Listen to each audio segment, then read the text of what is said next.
بسم اللہ الرحمن الرحیم. ناظرین، وی لاگ نمبر 1 معارف القرآن جلد اول پیج 585 سورۃ البقرہ نمبر 2 اور آیت نمبر 235. ناظرین، قرآن کریم کا ترجمہ، تشریح اور تفسیر آپ کے سامنے ہم رکھ رہے ہیں. معارف القرآن جلد اول سورۃ الفاتح سے لے کر سورۃ البقرہ پارہ اول تا پارہ تیسرا رکوع 8واں.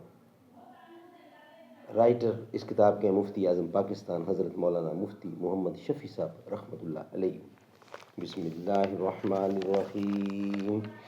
الحمد للہ وکفیٰ وسلام علی عبادہ الذین اصطفیٰ.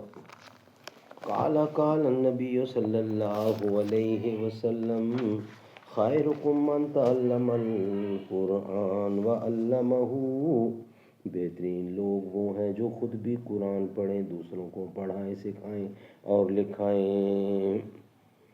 زمانہ دیکھے گا جب میرے دل سے محشر اٹھے گا گفتگو کا.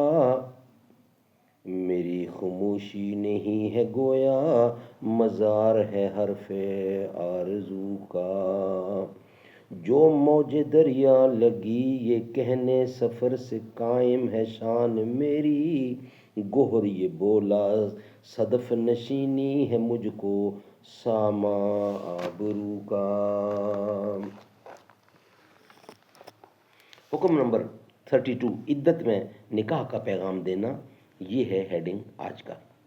اور تم پر کوئی گناہ نہیں ہوگا جو ان مذکورہ عورتوں کو جو عدت وفات میں ہیں پیغام نکاح دینے کے بارے میں کوئی بات اشارتاً کہہ دو. مثلاً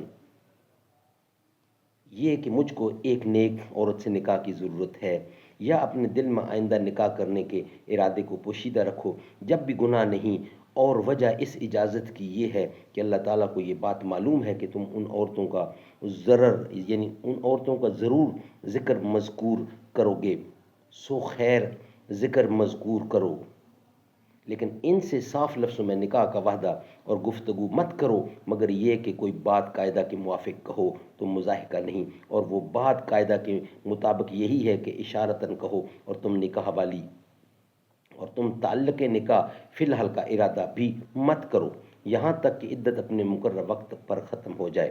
اور یقین رکھو اس کا کہ اللہ کو اطلاع ہے تمہارے دلوں کی بات کی. سو اللہ تعالیٰ سے ڈرتے رہا کرو اور ناجائز امر کا دل میں ارادہ بھی مت کرو. اور یہ بھی یقین رکھو کہ اللہ تعالیٰ معاف بھی کرنے والے ہیں اور حلیم بھی ہیں. سبحان اللہ، سبحان اللہ. وی لاگ نمبر 2 انشاءاللہ ہوگا، جس کا ہیڈنگ ہوگا معارف و مسائل عدت کے بعض احکام. یہ انشاءاللہ ہم نیکسٹ وی لاگ نمبر 2 میں آپ کے سامنے رکھیں گے. وی لاگ نمبر 1 ہمارا کمپلیٹ ہوا.